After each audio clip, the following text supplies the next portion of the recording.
You're listening to Be Well by Kelly LeVeque. Welcome back to the Be Well by Kelly podcast. This week, I'm pulling together some of my favorite conversations on one of the topics closest to my heart, raising healthy, resilient kids. As a mom to 3 young boys, this has become my mission. We talk about food with our children, how we handle the toddler meltdowns, how much independence we give them, and how we protect their mental health in a world that's moving faster and louder than ever before. These are the questions I think about every single day and the ones I wish I had answers to long ago. I sat down with 4 incredible guests who each brought a completely different lens to this conversation. Dr. Lauren Hartman on raising kids with a healthy relationship with food in their bodies. Devon Kuntzman on understanding the toddler brain and moving from reactive to responsive. Lenore Skenazy on why giving kids more independence actually reduces anxiety. And Nicole Runyon on setting boundaries that build resilience without the power struggles. What I love about this compilation is that every single conversation comes back to the same truth. Our kids do not need us to be perfect. They need us to be present, consistent, and grounded. And the more we take care of ourselves, the more we can give them. So let's get into it.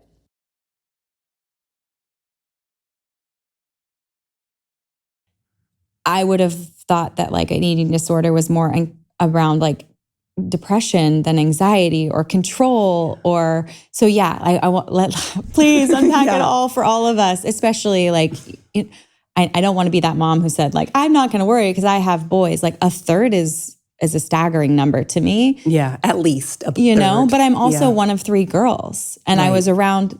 I'm a girl's girl. Like I was around all my soccer friends. I was, like.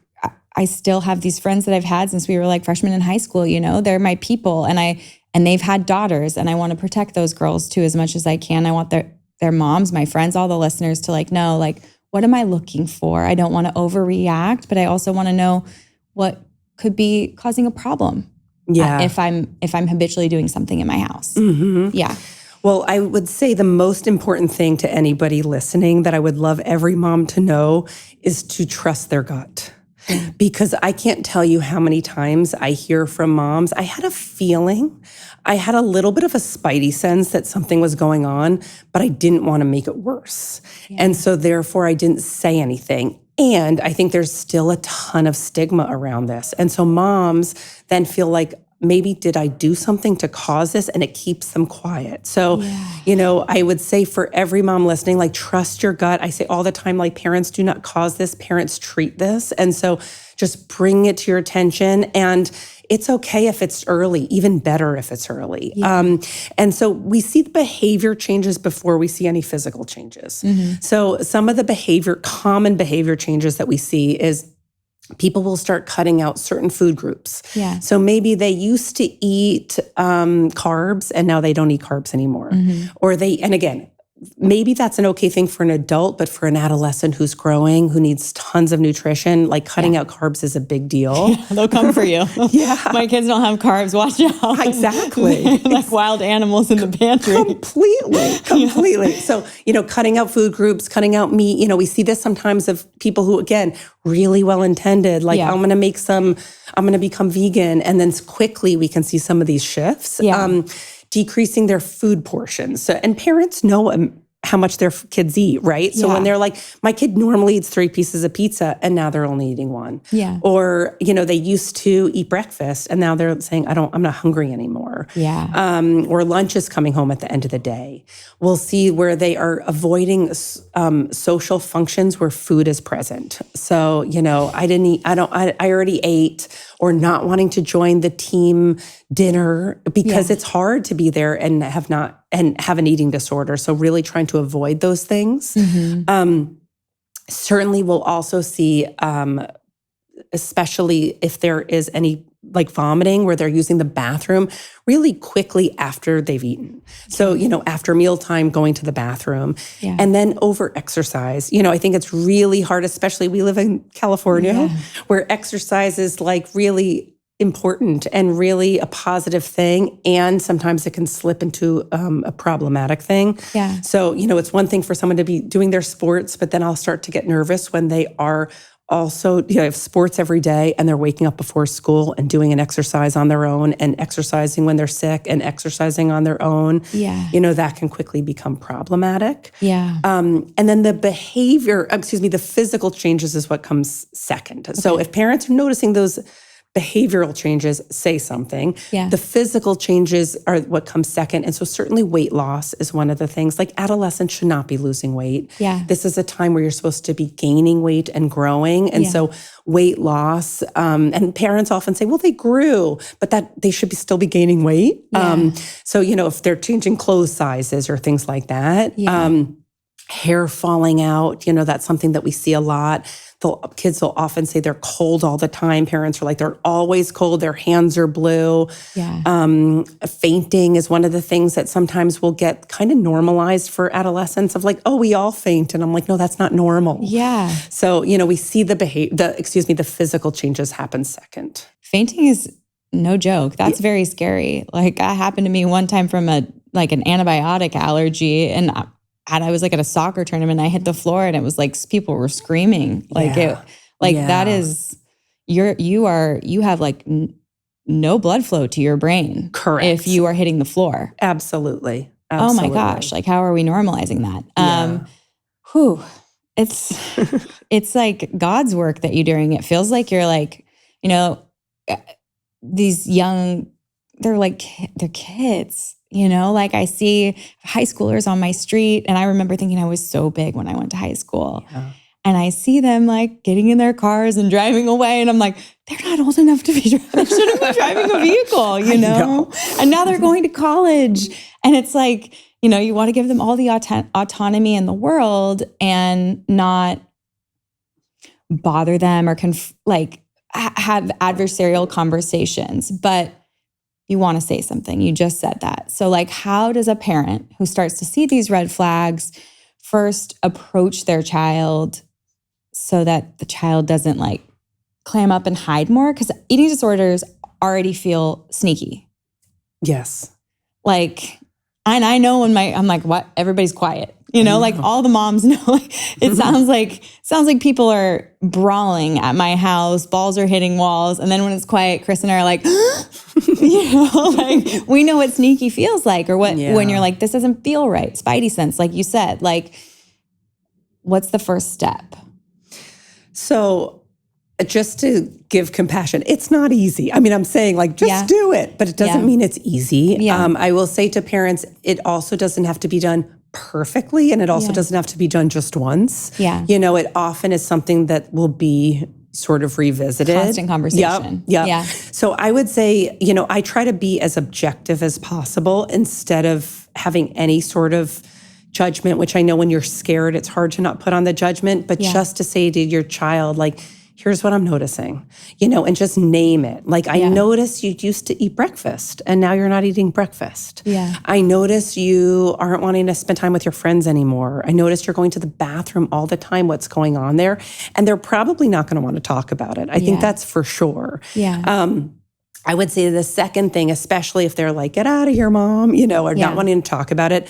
The next thing is I really do think that going to the doctor is really important. Yeah. Because just to kind of have a sense of have they've lost weight. Again, really it's not an okay thing for an adolescent to lose weight. Yeah. And maybe it's an eating disorder, but we also have to be ruling out other things that can cause weight loss during pediatric time. Yeah. So I'll often encourage parents to just say, I don't know, kind of naming your own humility. Mm-hmm. I'm sure I'm wrong. Maybe I'm wrong, but let's learn together. I just want to keep you safe. Yeah. So let's go and meet with your doctor together and ask them our questions because I'm not sure. Yeah. The other really important thing I want parents to know though is most doctors were not trained to take care of eating disorders. Yeah. And so this is that other trust your gut moment, because what I'll often hear from parents is they'll say, I was concerned. I went to my doctor. I told them I was concerned. And they said, I think your kid's okay. They don't look like they have an eating disorder. Maybe because they're a boy. Yeah. Maybe because they're in a bigger body. Yeah. Maybe because their labs look okay. And so again, I want parents to not stop there if they are concerned. Most doctors have not been trained, and to say, I think I need to talk to an eating disorder specialist, and to really not feel like you have to be quiet when you know inside you that something is wrong. Yeah. Ooh, so if someone's looking for the right doctor, are they looking for, how many of you are there? Like, start with your book, which is called Freeing Children and Young Adults from Shame, Scales, and Stigma. And it's a practical guide for parents and teachers and clinicians. Okay. So you're basically teaching the pediatricians that don't have training in this so that they can talk to their patients or the parents can talk to their kids. Yes. So that was actually what got me. It's a textbook. It's supposed to not be a textbook. It's supposed to be like how I want to read a book as an impatient, busy mom. Like it's tips and scripts and like, what do I say and how do I handle this awkward conversation? Yeah. But yes, I wrote it. I started to write it, or felt like I had to write it, because I was just seeing patient after patient after patient who had the same story, where they said, I went to my doctor. And what was often happening was the doctor told me I needed to lose weight. And the doctor is saying this to vulnerable ears and saying lose weight like that's descriptive in any way. So, and I know these doctors, and I know they're not intending to cause an eating disorder, but then an adolescent was just starting to make some of these changes. And then I was seeing what was happening in the schools, because I have 2 teenagers. Yeah. And I was like, gosh, these kids are learning about all sorts of discrimination, and they're not learning at all about weight-based discrimination. And they're learning in health class to cut out sugar, but why aren't they learning about eating disorders or safe use of social media? And so really trying to prevent eating disorders with this book. Movement has always been a part of my life. Soccer growing up, surfing, yoga, and now staying active with my boys and keeping up with everything that comes with being a mom. It's always been a priority, and it always will be. But I'm in a season now where I want to be more intentional, not just staying active, but actively building muscle, building strength in a way I have not fully prioritized before. And as a nutritionist, I've always known that what you eat matters enormously. But what I did not fully appreciate until I saw my own labs is how much your internal markers shape what is actually possible. Here's what most people overlook. Training gives your body the stimulus, but your internal environment determines what actually happens next. Your glucose tells you whether your body is fueling efficiently or fighting itself. Your inflammatory markers tell you how well you are recovering between sessions. Your DHEAS, one of the building blocks your body uses to make testosterone, is one of the first things to quietly decline with age without you ever noticing it. When these markers are off, you can be consistent, disciplined, and doing everything right on paper and still feel like you're spinning your wheels. When they're dialed in, the work you put in actually pays off. I did not want to guess at what was going on inside my body. I wanted to know, and that is why I use Function. 160 plus lab tests a year so I can train with real intention and see the data behind the results I'm working towards. This is the season I'm investing in my strength, and I want the information to back it up. Join at functionhealth.com/Be Well by Kelly and use the code BeWell25 for a $25 credit towards your membership. My new amino acid supplements come in flavorless and lemon water, and they're flying off the shelves, and here's why. I have meticulously sourced these vegan fermented essential amino acids from Japan. I am so proud of this being made the Be Well way, with maximum quality and minimum ingredients. My flavorless is simply those vegan fermented essential amino acids from Japan. Our lemon water contains minimal ingredients of only organic lemon powder, organic citric acid, and organic monk fruit. No natural flavors, no artificial flavors, no artificial sweeteners, no emulsifiers, no additives. This is simply that nutrition targeted for your goals. If you want to give my Be Well protein or aminos a try, or restock it if you're already loving it, take advantage of my gift for podcast listeners. Code podcast10 is going to get you $10 off just for being a listener. Write it down and shop with me after you listen. Amazing. Thank you for doing all that hard work. I know how much effort goes into a book, especially one that has so much emotional weight with it. It's not just like, and I'm not discrediting myself, but like I wrote a blood sugar balancing book. I just wrote like, hey, protein, fat, fiber, like add things, add color, add this to your plate. That feels light compared to saying like, let's have a conversation with your child who's really struggling in a way that doesn't alienate them or make them feel like you're judging them and they can't come to you, but also that helps them from not having to struggle with this in secret for years and years and years. Yes. Thank you so much for saying that, because I think the additional heaviness of that for me was really wanting the reader, the mom, the doctor, the teacher to also not feel blamed or shamed in all of this, right? Like, I know everybody is doing their best and doing their best in a really tricky situation, right? Like, we're hearing a lot about, the harms of obesity. And so like, I think everybody is trying to keep children safe. And so then it's like, what do you say? And so it was really wanting to bring people into this conversation and say, like, I know we all make mistakes too. And like, how do we repair when we do? And how do we have these really complex conversations? And knowing that we're still learning, like, we have to be kind of have humility in this too, because it keeps changing, The conversation keeps changing. I mean, I was like, had already handed in my book and then was like, oh my gosh, I have to like include a lot about GLP-1s because adolescents are getting prescribed GLP-1s like at a pretty impressive rate. And so like, how do we have that conversation? And so, I think we just have to know it keeps changing and just continue to try to really understand like when we think about health for adolescents and we think about health for everybody, it's more like, how do we want to feel? Like, I think it helps to simplify it. I'll see so many young people who feel really disappointed when they come to me with an eating disorder because they're like, oh, I still hate my body. Yeah. I feel crappy. And I think there was this false sense like, oh, if I take the GLP-1 or if I lose the weight, maybe I'm going to feel amazing. And then they have like no joy in their life and they feel like they're going to faint and their hair is falling out and they have no energy to do all the things they want to do. Yeah. And so I really tried to like dumb it down as much as I can for myself in the like, okay, what do we know? Like, how do we want to feel? We want to feel rested. Yeah. We want to feel nourished. Fueled. We want energy. Yeah. Yeah. We want to feel engaged. And when we're starving, we just don't feel that. Yeah.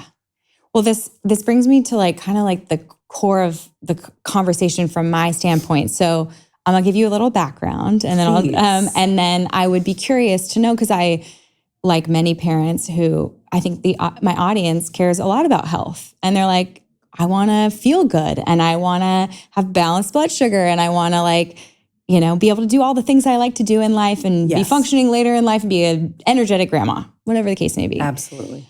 But also like, I don't want to label foods and I don't want, there's a lot of nuance, right? So I'll give you a little bit about my background and like kind of how I got to this place of all of a sudden being a nutritionist, writing a book about blood sugar.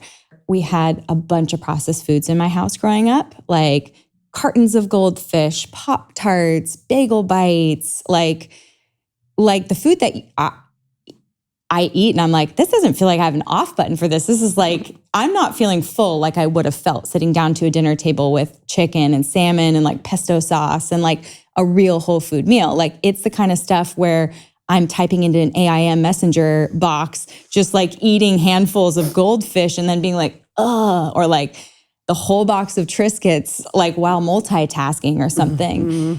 So I remember being in soccer, like junior and senior year, where friends were like starting to like care about the way they looked or like reading about like health and Health magazine. And I remember getting that magazine, Shape and Health, and being like, ooh, if you do this or you do that. And like all of a sudden I was like interested in nutrition. So I binged all of the diet books. Like, the low carb, the keto, the, like whatever the diet book is. And I would never be able to do them because I would be like, what's the food list? What's the restriction? All the things. And I always felt like no food freedom. Like I would read the next thing that's it's almost like I feel like probably how the young generation, if they're keeping up with biohacking too young, is probably having the same experience that I had at a young age where you're like, okay, I'm going to be perfect. I'm going to get this just right. Yes. And then you fail for yourself and you fail again and you fail again. And then you're like, I'm a failure actually. And you have all these thoughts about food and you don't feel the freedom. And so my whole freedom came from me discovering blood sugar and being like, oh, I can eat anything if I understand blood sugar. Yeah. And I can always bring my blood sugar back into balance. And my body's doing it for me because I have muscles and I have insulin. And all of a sudden I was like, everyone needs to know this. Yeah. How do I explain it in a simple, easy way? But that was like, I just like got so excited by it because it became this freedom for me where I was like, I don't actually need to read another diet book ever. Mm-hmm.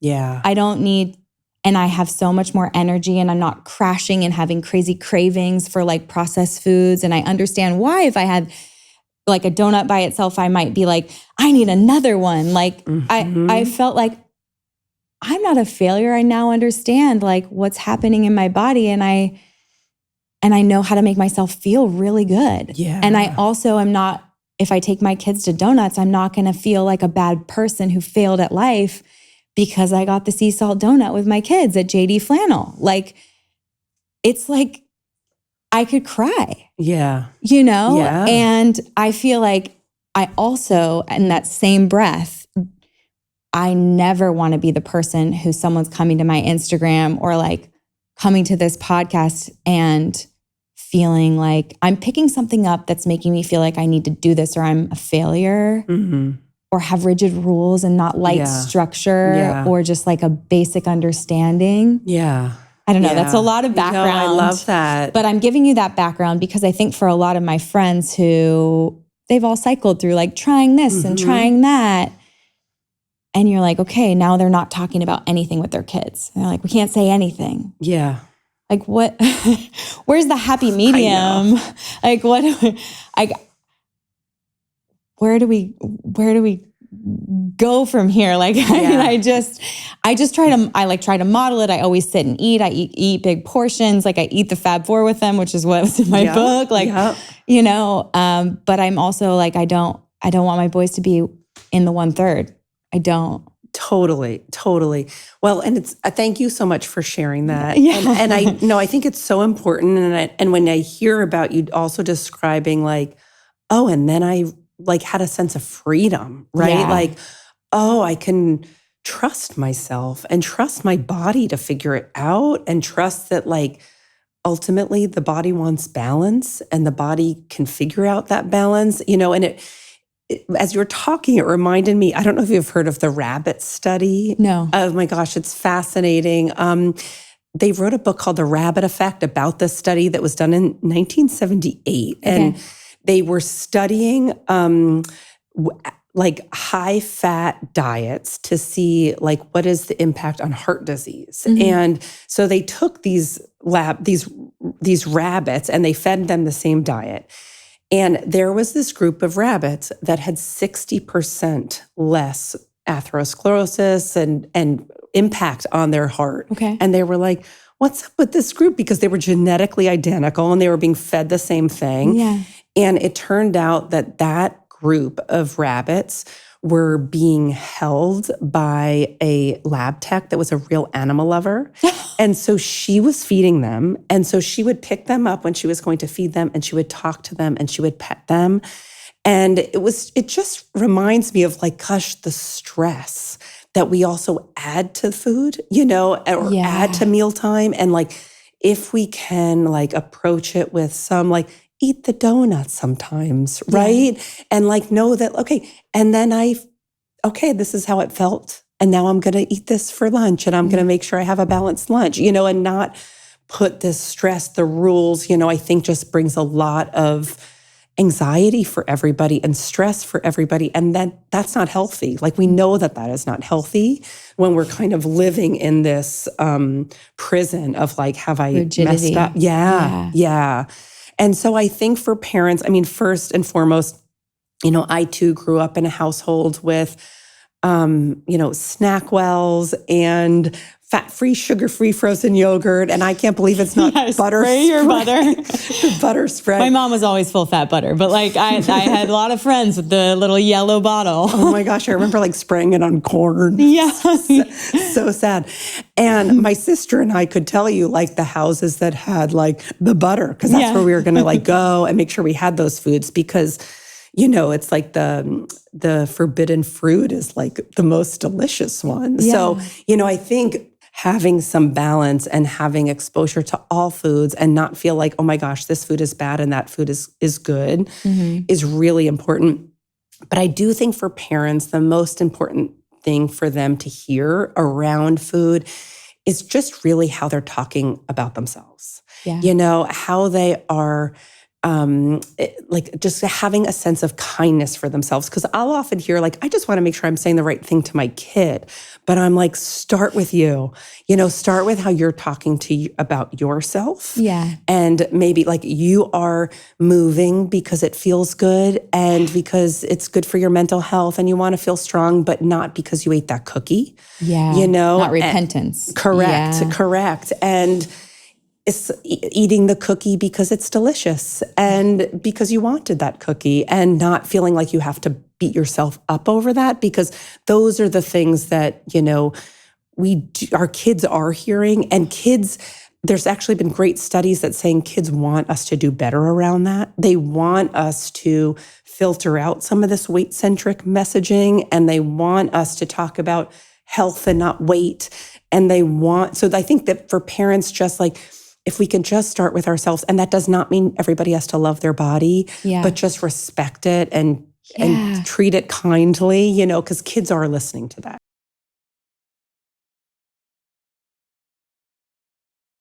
I want to kind of unpack some of these chapters and understand like the quick 101 on the toddler's brain, like what's happening developmentally in these years. And then we can kind of unpack kind of those, I don't want to call them bad habits, but just things that most parents come up against, and like tactics kids use, behaviors kids use to communicate. Yeah, absolutely. I can't wait to talk about all of that, because I just want you to know, like, you are not alone in those situations. And it's so easy to get into, I guess we could call them patterns, right? Patterns where all of a sudden things are going much differently than how we expected them to go. And we start thinking, oh my gosh, my toddler is manipulating me. They're making my life difficult on purpose. But really, all behavior is communication, but it's also kids getting their needs met as quickly and easily as possible, especially young kids, because they rely on us to meet their physical and emotional needs. So they learn really quickly what's the fastest, quickest way to get to the end result. And then they use it and they use it and they use it as long as it's successful. But what's really great about every habit, as we know, even like in the health and wellness space, like we can change our habits. New habits can be created. And so anyways, we'll dive into more of that, later in this conversation. But I do want to touch on the toddler brain, because at Transforming Toddlerhood, the main thing that I'm teaching parents and caregivers is how to parent with your child's development, not against it. So we want to use what I call developmentally smart parenting tools.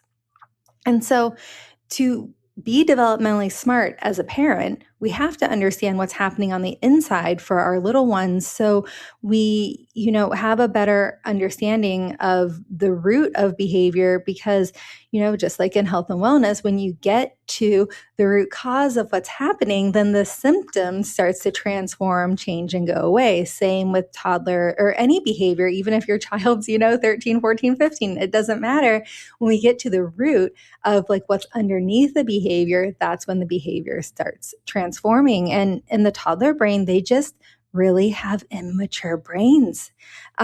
Their brain development is happening very rapidly, but a child's brain isn't even mature till between like 22 to 25 years old is when a brain reaches full maturity. Now, that doesn't mean that we just have to buckle up and deal with how things are in toddlerhood. But, what it means is that at this age and stage, it's really easy for kids to be really reactive, to go into that lower brain. the more primitive brain, that where we have, the fear and the stress response, and just constantly be reacting from that place. And they spend less time in a regulated state, making, thinking logically, using emotional regulation skills and impulse control, because those are all skills that they need to practice and learn as that part of the brain, the prefrontal cortex, the upper brain, is developing. And so our job as a parent isn't to say, well, I guess we're screwed because, their brain's not developed. So I guess it just is what it is. What we can say is, oh, my kid's brain is not developed. And this age between 0 to 5, we have the opportunity to make a big impact by working with kids on the skills that they need to be successful. And then we're helping the brain development along. And so that's like the short overview of it. There are about 10 billion mitochondria in your body right now, these tiny systems powering everything you do. We often think about our brain and our metabolism, but underneath all of that, there's this foundational system driving your energy, recovery, and resilience. Mitochondria are often called the powerhouses of the cell, but I like to think of them more as your body's life machines. They support everything from movement and strength to focus, immune health, and recovery. But here's the thing, over time, mitochondrial function naturally declines. Energy production becomes less efficient, and that can show up as lower energy, slower recovery, and just not feeling like yourself. That's where MitoPure comes in. It contains urolithin A, which supports a process called mitophagy, basically helping your body clear out damaged mitochondria and recycle them into healthier, more efficient ones. For me, I'm always thinking about how to support my body at the foundational level. And this is one of those tools that fits seamlessly into that approach. It's not about doing more, it's about supporting how your body already works. When your cells work better, everything works better. Timeline's clinically proven formula is now more accessible. MitoPure starts at $99, and you can get 20% off at timeline.com/Kelly. So how would you help a child practice and learn that regulation if they're always dropping into their primitive brain? So I'll give you an example. We're playing out front yesterday. We didn't have a sport after school. We've got an electric scooter. We've got regular scooters. We've got bikes. We have this thing called a crazy cart. The crazy cart is a spinny little car that doesn't have brakes. It's absolutely madness. My neighbors are always worried about my kids when they see them riding, and they fight over it every day. We only have one. I grew up, my mom would have bought 3, one for each of us, and we have one. And so, every day someone's like, it's my turn. And they're full meltdown, like they're never going to get a turn again. Like we don't own it. Like, what's my role in teaching a skill to pull them out of the primitive brain and the meltdown? Is it a meltdown and a tantrum? I don't know. To get them regulated. Yes. So this answer has a couple of different layers. So just from like the skill teaching piece for emotional regulation, we'll talk about that part first, and then we'll talk about another part that will probably make life easier too. So because we have to remember that teaching skills, it's not a one and done thing.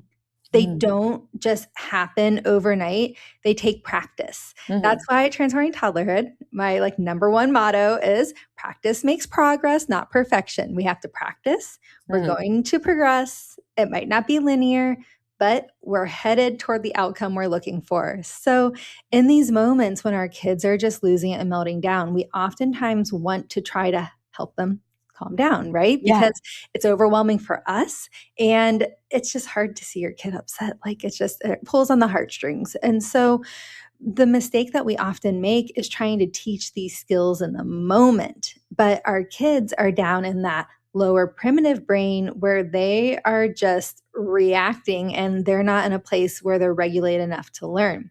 So in the calm moment, in the moment where they're melting down, we just want to help them come back to their emotional equilibrium. We want to try to be the calm in the storm, to slowly walk them up from their lower brain back to their upper brain and get re-regulated. And for better or for worse, emotions are contagious. I talk about this a lot in my book. And so where we are at emotionally is going to have an impact on where our kids are at emotionally. So starting with ourselves in that moment, can be helpful, and letting our kids have that emotional release, that emotional poop, and then they're going to come back to their equilibrium. But what we want to do in the calm moments is use things like books.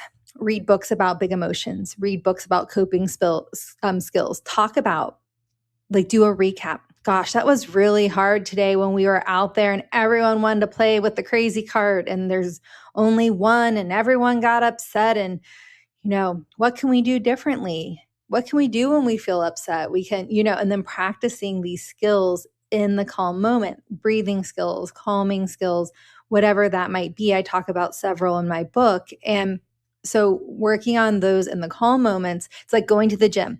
We got to train our muscles, right? Or like if you're training for a marathon, you can't just show up and run the marathon. You got to, train, you got to practice. And so that's what we want to do with the emotional regulation skills. But if you're in a situation where there's a pattern and it's happening all the time, like with this crazy cart, right? Everyone's like losing their minds over it because it's just too exciting and too much fun. And excitement is also a way that kids get dysregulated. People think like kids only get dysregulated when they're upset, but excitement can also dysregulate kids too. So, there's a lot going on here. But what you might consider doing in moments like this is talking about in advance. Hey, we're going to go outside.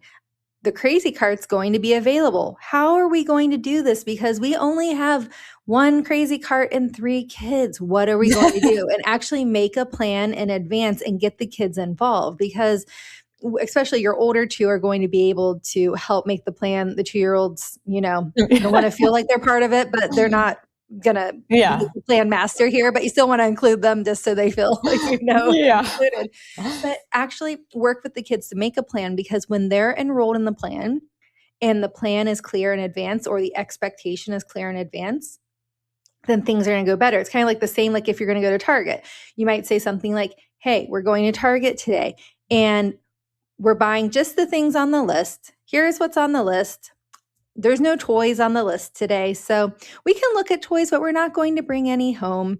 And then the more that you get into the pattern of doing that every time before you go to Target, you'll start to notice that there's no more tantrums of like bringing home the toy. So it's going to be the same thing with the crazy cart, that if you do this every time before going out, they're going to eventually work themselves out and there will be less upset. So I love telling my children the plan. I forget to do it on like things like going out front for the crazy cart, because I'm just like, we live here. This is your stuff. It's like in our adult brains that are fully mature, we look at everything logically. We're like, hello, yes, this is like super clear how we get past this conflict here. But kids, we forget that kids don't look at it the same way. And that's one of the things that makes parenting so hard, because we're like coming from our fully mature brain and we're trying to connect with a brain that's not mature. And then there's this huge gap in between. Yeah.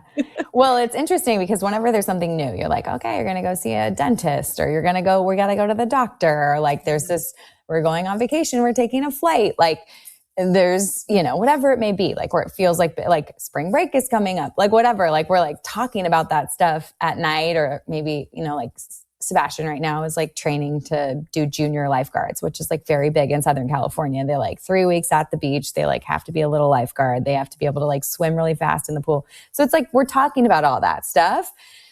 What I'm curious about is like, what about like being able to just go with the flow and have resilience? Like, I feel like I've told him, at least with Sebastian being in like the mommy group in Santa Monica, and like having kind of like those mommy and me classes where they're like, this is really helpful. And you're telling me it's really helpful too.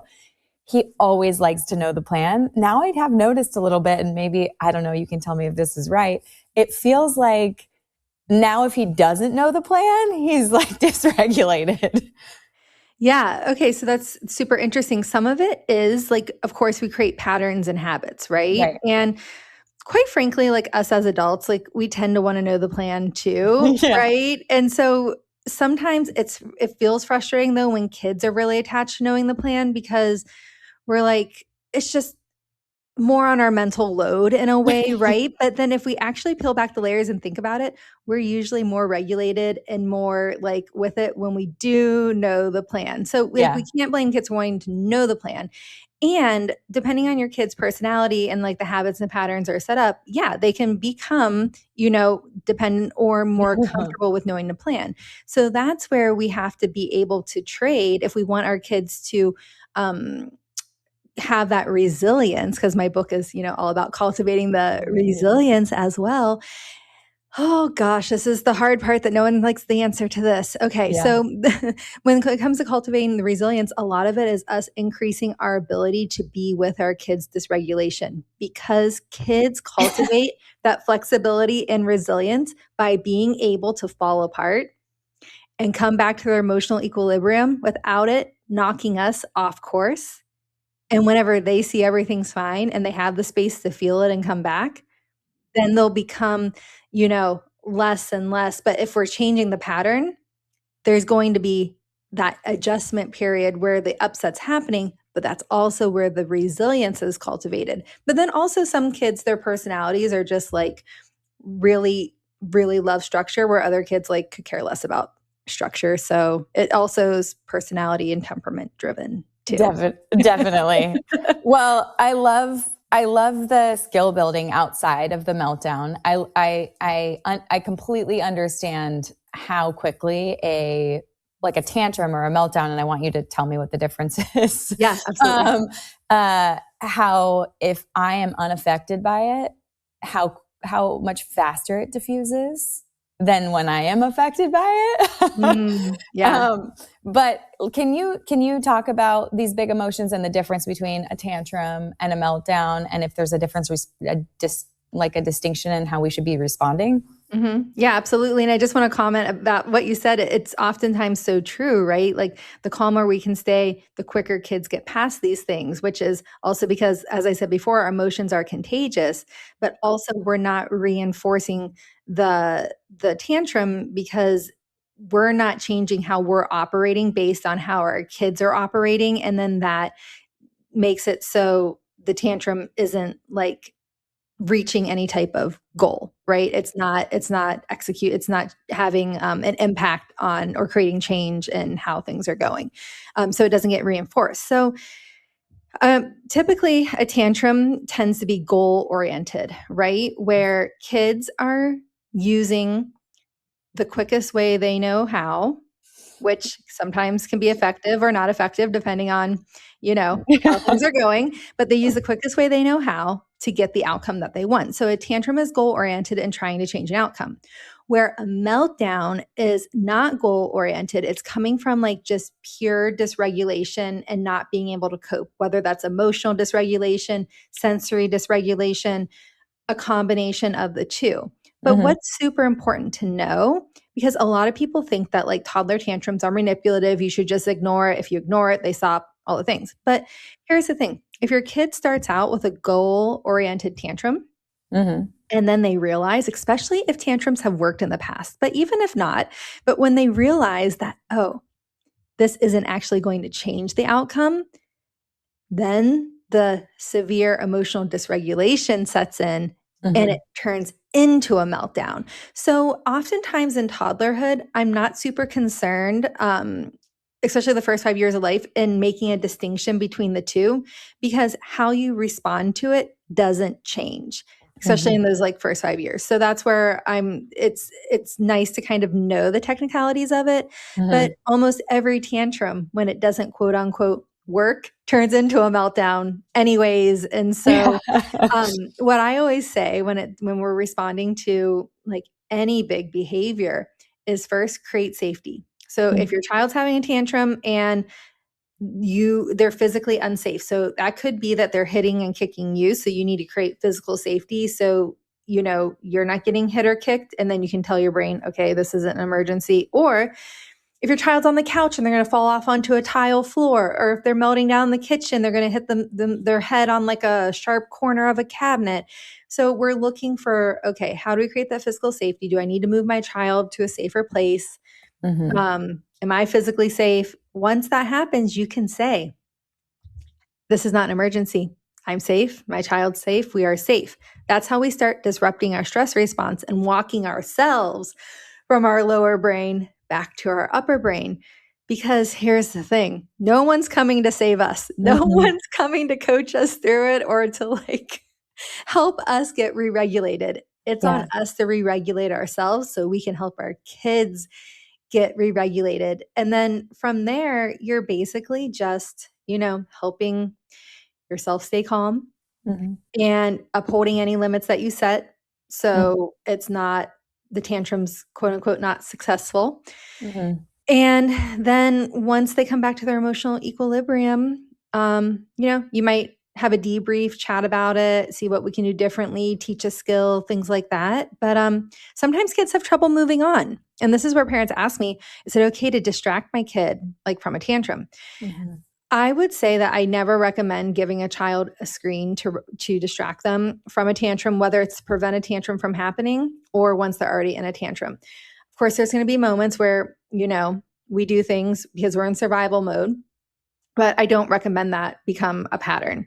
The thing is, though, we never want to distract a child from having a tantrum because they need to have that emotional release. So while it might be better for us in the moment to like not have to deal with the tantrum, by letting our kid have the tantrum, they're actually going to have probably better behavior the rest of the day because they've had that emotional release and they're back at their emotional equilibrium.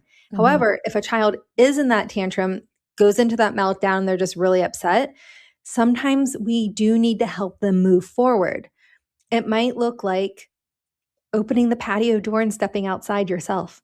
It might look like turning on some music. It might look like getting out a toy or a game and start setting it up. But sometimes when kids see us moving forward, then they're more likely to move forward. Whereas if we stay there and then they think, oh, maybe there's still a chance. Like, for example, my son, I always use this example because it just so sticks out so well to me. My son wanted another mango bar from the pantry. I'm like, this is a one mango bar, shop here. One per customer. We're not getting a second one.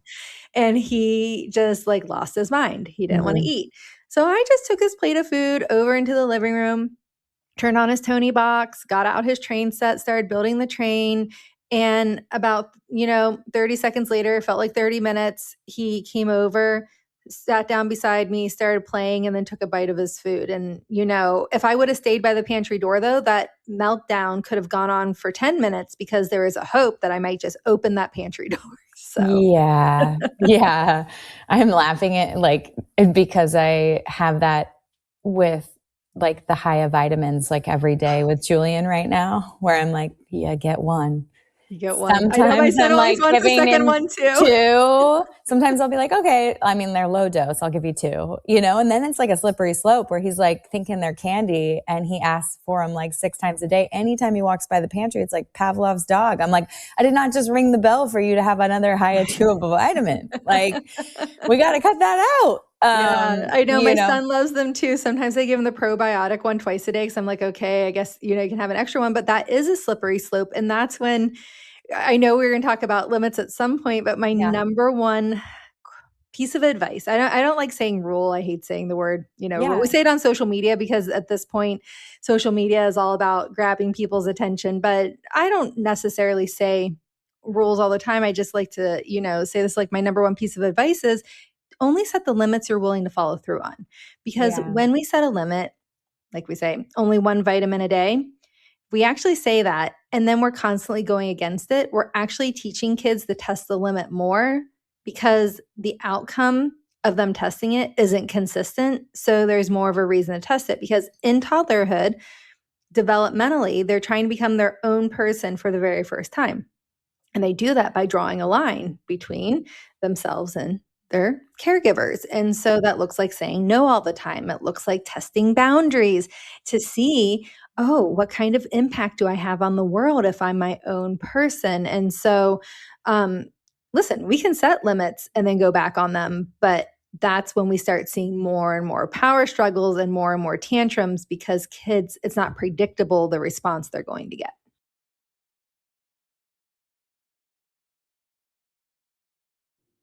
So it all started back when we have 2 sons, and back when our younger one was 9, he was asking me and my husband if we would take him someplace he'd never been before in New York City, where we live, and let him find his own way home by subway. And he was asking that because we're on the subways all the time. We're not homeless, but we're on the subways just getting places like 6 million people here do every day. And so my husband and I talked about it, and we decided, well, it's not beautiful in the subway, but it's pretty darn safe. We've been riding it for decades and it's been fine. And so we decided yes. And so one sunny Sunday, I took Izzy, that's our son's name, to Bloomingdale's, which is a fancy department store where I would have never had any reason to bring a 9-year-old child. and I left him in the handbag department because the handbag department is right over the actual subway entrance. Like you can go down from there and you're in the subway. And I went one way and he went into the subway. He got a little lost, we found out later. But anyways, he talked to a stranger. It was fine. Stranger told him, you're on the wrong side. He went to the correct side. He took the subway down several stops. He got out at 34th Street, which we know miracles happen on that street. Macy's is down that way. Anyways, then he took the bus home and he came into the apartment levitating with happiness and pride. And I did it. And I didn't think it was that big a deal. And I was a newspaper columnist and I didn't write about it right away because it didn't strike me as column material. But like a couple months later, when I had nothing to say, I was like, should I write about Izzy taking the subway alone? Is that a story? And she said, oh yeah, it sounds like a nice local piece. Sure. So I wrote why I let my 9-year-old ride the subway alone. And 2 days later, I was on the Today Show, MSNBC, Fox News, and NPR, defending myself and really getting grilled about horrible things that hadn't happened. But in the minds of the interviewers, what if they had happened? And it's like, I don't interview about what if you'd been, chased by a hyena on your way to work. What if you'd been, T-boned by a tractor trailer on your way to work? But they were saying, what if he'd been kidnapped? What if he'd been killed? And it was just so disturbing that these hypotheticals were being thrown at me as a reason that I was not a good enough parent. I wasn't thinking about all these worst case scenarios. So that weekend, I started a blog and I called it Free Range Kids. And then I wrote the book, Free Range Kids. And now I run Let Grow, which if anybody's watching on YouTube or whatever, Let Grow is the nonprofit that grew out of Free Range Kids that's trying to make it normal to give kids back some independence. Yeah.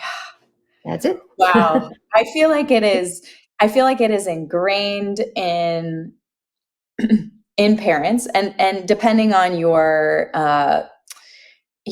upbringing or what your parents said, the fears and anxieties of the worst case scenario can kind of pop into your brain. I feel like for me, there were specific times in postpartum where that anxiety of like, I'm going to drop the baby walking up the stairs or down the stairs or postpartum's the worst. Like that's the strongest time for me. But I would say, I feel pretty lucky that it's not, one of my biggest fears, obviously, and I've figured this out through like executive coaching and actually like therapy too, but is that something horrible would happen to my children. And I think that's every parent's biggest fear, that your goal is to protect your child, to keep them safe, to keep them, just to keep them in this container where they can live their best life and to their genetic potential, to their, intellectual and social, emotional growth. Yeah. You just want to be there for them and like be this platform that allows them to rocket into outer space, right? And be the best version of themselves. And so it is normal, I think, for parents to have those fears of like, well, don't play in the street because what if the UPS driver, he's driving really fast and Amazon trucks they're driving so fast nowadays and there are so many kids and there's teenagers on our street or whatever. And you have all these fears in your head, but then you don't let your kids ride their bikes in the street, So what do you, obviously you're pulled on these national television shows because people are thinking all the dark, scary thoughts that we think in our head. Why do you think they're being perpetuated and exaggerated nowadays at this like insane level that makes us all feel crippled and paralyzed in parenting? That's basically, you've just asked the question that gets me up every day. The 9-year-old who rode the subway is 27 and married at this point. So it's been a long time perseverating on that question, but you nailed it. It's not it's not that parents haven't always worried. Parents have always wanted their kids to survive and thrive and go on to live, happy and productive lives, and also love them and, and have joy in their lives as well. And that has not changed, I don't think, since the beginning of time, and probably since the beginning of our species. Maybe all species want their kids to thrive. But what has changed, and I'm so happy you mentioned this immediately, is that the fears are exaggerated. And I don't think the fears are exaggerated about playing in the street. That's nothing that either of us would ever recommend. But the fear that simply letting your kid do anything with outside of your sight lines is automatically going to put them in danger, that's new. And I have a couple ways of sort of illustrating it. And one of them is that, so the other day I was giving a talk in Denver, and I ended up meeting somebody and going to visit their home. And he showed me that his daughter, who's 6, lives directly across this incredibly quiet, nothing going on street from her best friend. But he won't let the daughter cross the street, even though I didn't see any cars coming. It's like, this is as quiet a street as I've seen maybe in my lifetime, right? Aside from maybe in the Sahara or something, there's nothing going on the street. And if it was, you could see all the way over there, and you could see all the way over there, and you could use your ears, and you could use your eyes. And it's like, why can't you let her cross the street to her best friend instead of you can go over when I'm free and I can bring you there and walk you the 2 seconds it takes to cross the street. And the reason was just what we were talking about, anything terrible could happen. And it's like, we're sort of lazy. We go anything. And that just fills in the blank for just amorphous fear. And it's like, well, if you're afraid of her being kidnapped, let's talk about that. There's the reality is that thank God is a very rare crime. If you're afraid of her getting hit by a car, have you taught her to look both ways? Have you taught her to make eye contact with the driver? Have you taught her to listen? I mean, there are things that we've always been tasked with doing for our kids, which is teaching them how to be in the world. But now, as you said, why put them in the world when we could just keep them in this bubble? So what I told this guy, and what I'm going to tell you, is that, I'm old enough to remember a time in living memory at this point when we would let 6-year-olds routinely do something like that. There's a book somewhere on my shelf that was published in the 80s, and it was called Your 6-Year-Old Loving and Defiant. And you got a 6-year-old, and you got one coming up, a 7-year-old who just passed out of it. And it was part of a series of, your 5-year-old, jerk or delight, your 4-year-old, get him away, but I love him, whatever it was just a whole series. But the 6-year-old volume had a page of normal things. And I guess we'd call them today milestones. And it was like, can they tell their right hand from their left hand, which admittedly I sometimes have trouble with. So don't count that against them. Can they stand on one foot for 10 seconds? Can they count to 100 by tens? And then, of course, can they go 8 blocks in any direction to the store and school and to a friend's house? And it's like, wait, what? 8 blocks? That's like half a mile in any direction, a 6-year-old. And if you look back, even at the parenting magazines of that era, it was like a good parent let their kid go and do things. And if you were starting to think, but what if, it was like, Mom, you got to let him go. That's good for him. It's good for you. And that's flipped. And so that's how you know that it's a cultural change and it's not innate. We all want our kids to be safe and happy and everything else. But we never thought until very recently that meant that we had to keep our eyes on them 24/7 or something terrible would happen. And it's all our fault, and we'll never forgive ourselves, which is where we go now. Yeah. I think it's that ending point of I will never be able to live with myself. My whole life will be over. I won't be able to parent my other children. I will be a shell of myself. You go to this really, really, really horrible, far place, but it's I'll rewind it back to the 80s. I was born in 1983. I'm 42 this year. I remember I have 2 younger sisters, and I believe I was 9 or 10. I remember having a Schwinn banana seat. Yes. And riding that bike all the way to the Booze Brothers liquor store, which was Booze Brothers, a great name. Yeah. And getting myself Swedish Fish and riding home. And whatever, my mom gave me like a couple bucks and I would go do that. And it would be great. But we've taken that away from our kids. And from parents, right? Yeah. Yeah.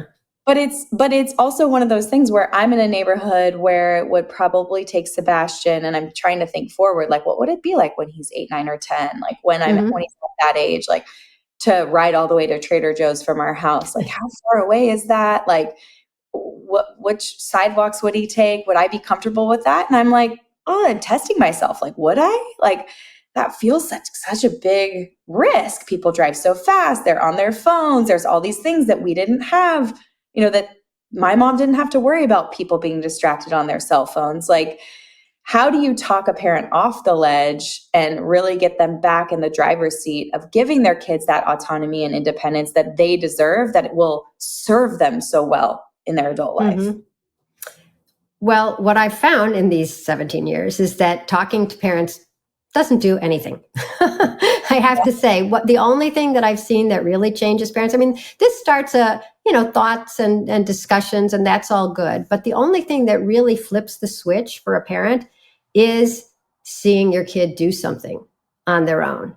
I mean, when we talked just about, how great you felt going to get the Swedish fish, if you were your mom seeing you go get the Swedish fish, you would feel like, look at my kid. Oh my God, she's growing. She's blossoming. Oh, and by the way, could you go back to the store? And I forgot to get spaghetti for dinner. I mean, so as much as we're hardwired to worry, we are also hardwired to be raising kids who can be part of the world. And so when you see your kid do something without you, it's not like, well, I guess my job is over. I'm like, nobody now. It's like,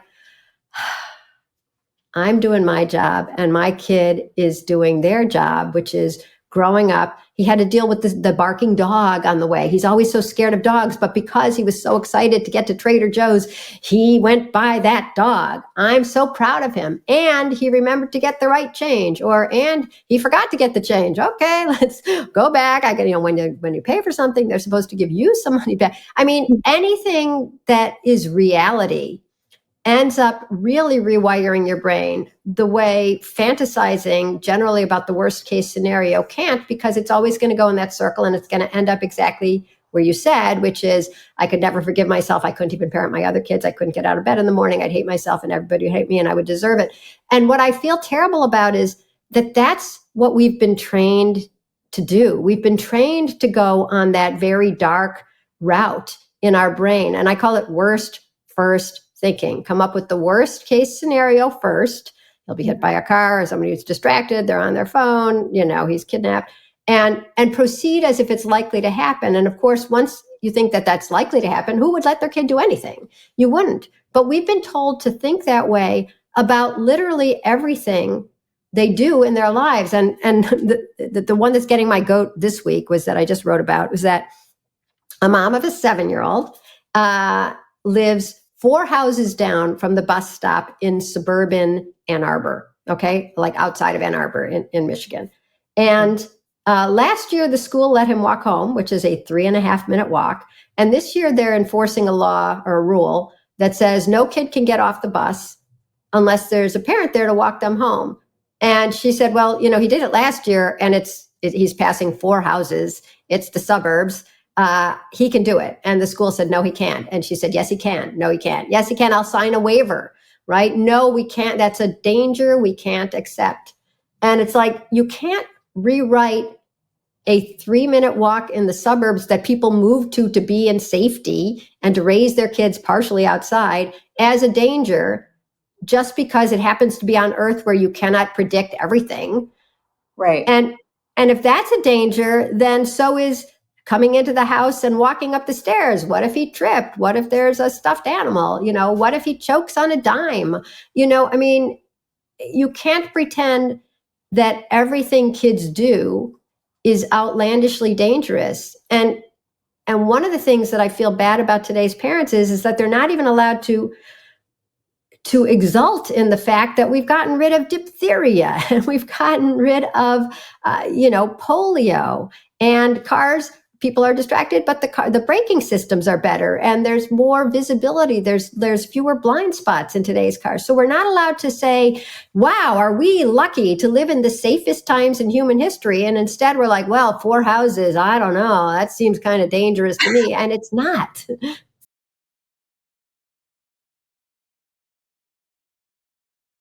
Our kids are not okay, and we need to start supporting them. And it's not the kids you think that would not be okay. It's kids from seemingly healthy homes. Can you talk a little bit about your experience getting these referrals from families and like what you're seeing in today's day and age?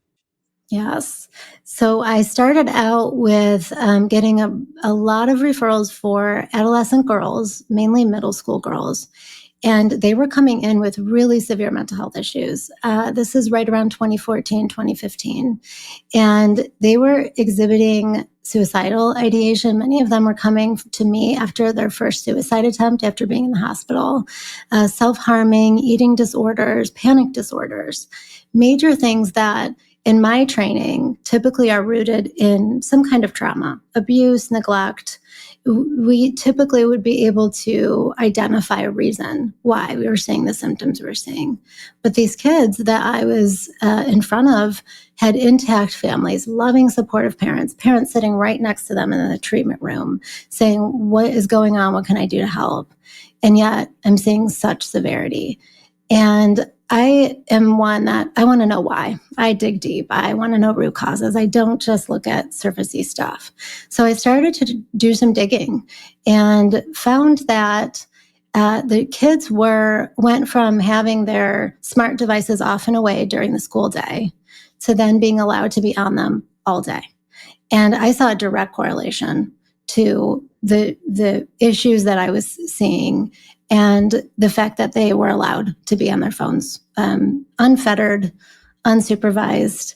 And at the time, of course, we know nobody was talking about this. It was actually being celebrated. Oh, this is wonderful. The kids are going to learn so much. They're going to be so smart. And so I started talking about it in my community. I felt that the parents really needed some education about it because essentially parents, there's no precedent. We were revolutionaries, just sort of learning this stuff on our own. And people were interested, but not willing to do anything about it. And I found that it wasn't until the lockdowns of 2020, with more kids being on more tech for longer, where we started to see even more problems, right? So before COVID, I had seen a mental health infrastructure problem coming. I was full. All of the therapists in my area who see kids were full. I had a very long wait list. For years, I was turning families away. And then we had COVID, which tipped the scales even more to more mental health issues. And it had just reached a breaking point. And so I thought, I really want to change my practice completely and help parents, because I don't think that it's the kids that we should be pathologizing, medicalizing, medicating, treating in therapy. It's not working, by the way. I was not moving kids through my practice the way that they should have been moved for the work that we were doing. And so I thought, well, the parents are the ones that need the help. So I completely shifted the paradigm. And I wanted to address more root causes and help parents understand what really is going on and how they can help. Because frankly, I think parents are more powerfully positioned to connect to their child and help their child through something than even I am as a therapist.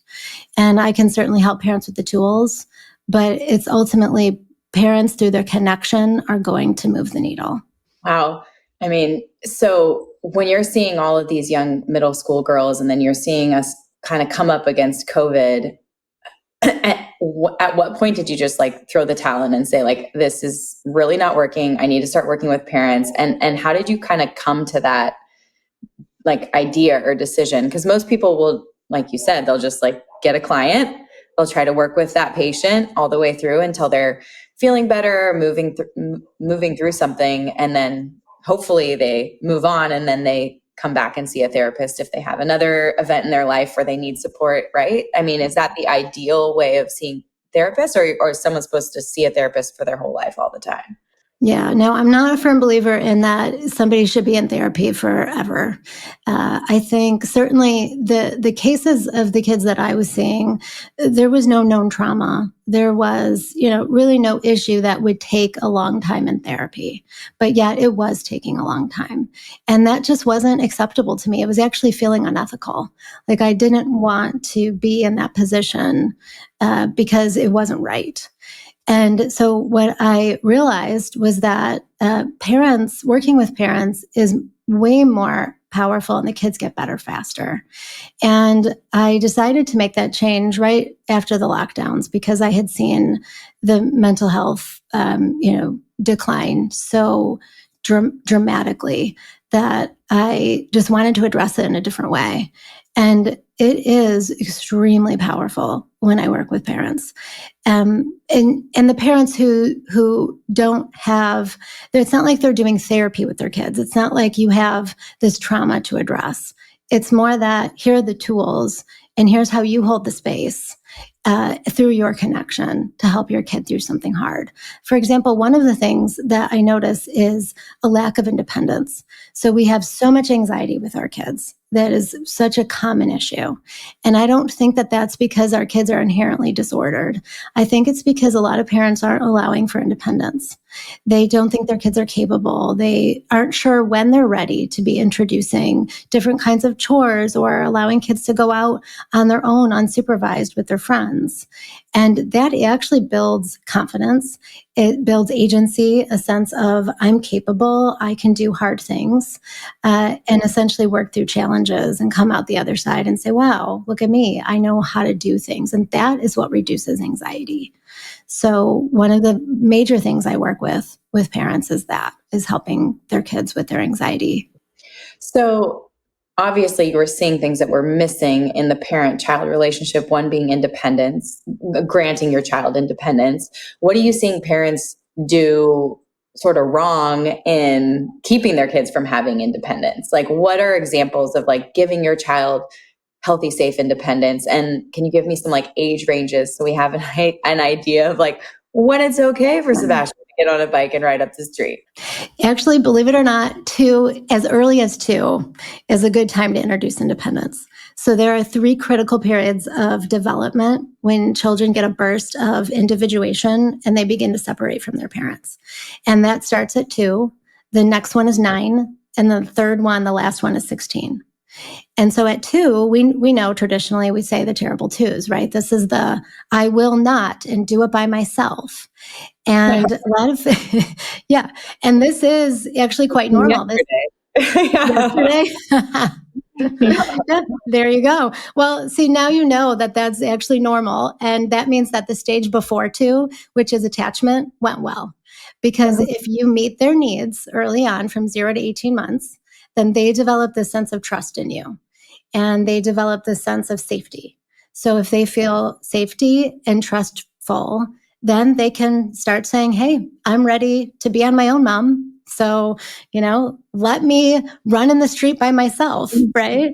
And of course, we don't let that happen because our boundary in that stage of development is to keep them safe. But what we should be letting happen, and a lot of parents don't these days, out of convenience or because everybody's in a hurry and rush, is letting them do things by themselves, letting them try to get themselves dressed, put those shoes on, learning how to, zip up a coat. Now, of course, they're going to stumble and they're not going to be able to do it and they're going to need your help, but they should be respected in that boundary of do it by myself. And so there's that dance of do it by myself, but have my boundary and respect other people's boundaries. And so a lot of parents would tell me, well, Nicole, it's not actually the terrible 2s, it's the terrible 3s. We're seeing the meltdown so much in the 3s, and that's because 2 isn't going so well. And so they really need to be working through that frustration starting at 2 to then start seeing less meltdowns from the 3 to 5 preschool years. And so then at 9, that's a good opportunity. A lot of parents, where they're going wrong, you asked, where is this happening? That's an opportunity to let them play unsupervised. So ride bikes in the neighborhood on their own, go to a friend's house, knock on the door, say, can Johnny play? And even run an errand for the family, potentially, if that's available, if it's not too far. A kid at 9 and 10 and a bike are a great combination. And this is a time for them they develop a consciousness around themselves as an individual outside of the family. So what they're looking for is some, honoring and respect that I'm becoming older and I'm a person outside of this family. Now, with that comes anxiety. So a lot of parents get scared to allow their kids to do this. Not only are they anxious because they're fearful themselves of the world, but the kids start to feel a little bit scared about growing up. There's like an inner crisis. And the antidote for that is giving them more opportunities to grow up and to be out in the world. And so I'll give you an example. My daughter is now 11, but when she was 8.5, so this can start like a little bit before 9, it was the summer. And we have an area pool where there's a high dive.